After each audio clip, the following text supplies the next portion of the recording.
তো দেখো খেতে বসে পড়লাম। তো বর বললো তাড়াতাড়ি খেয়ে নাও, মেয়েকে নিয়ে খেতে পারবে না একা। সেই জন্য ও খুব কাঁদছিল একবার ওর ভালো লাগছিল না, সেই জন্য খেতে বসে পড়েছি। তো এখানে মেনুতে ছিল মিনারেল ওয়াটার ছিল, তারপরে ছিল স্যালাড ছিল, তারপরে ফ্রায়েড রাইস ছিল, পনির ছিল, আর বেগুনি ছিল, তারপরে সাদা ভাত, আলু ভাজা, ডাল, শাকের তরকারি, দই কাতলা, চিকেন, আর ছিল চাটনি, পাঁপড়, 2 রকমের মিষ্টি ছিল,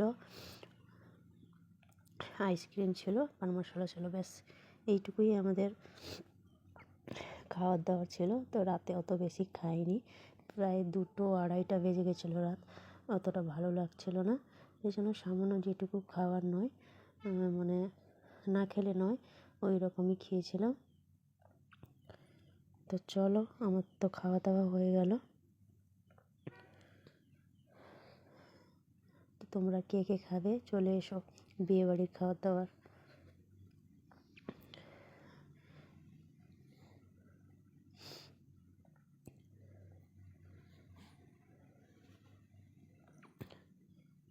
দু রকমের মিষ্টি ছিল, একটা মানে ছানার টাইপের, কী মিষ্টির নাম জানি না, আর একটা রসগোল্লা ছিল।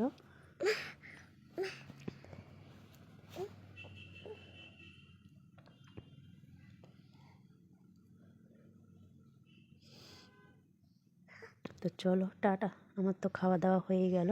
তো গলা দেখতেই পাচ্ছ, গলা পুরো বসে গেছে একদম, মানে কথা বলতে কেমন লাগছে, পুরো ভেঙে গেছে গলাটা ঠান্ডা লাগার জন্য। আইসক্রিম ছিল, আইসক্রিমটা দিয়ে গেল, আইসক্রিমটা খাইনি, পরে খাবো বলে। তো চলো টাটা।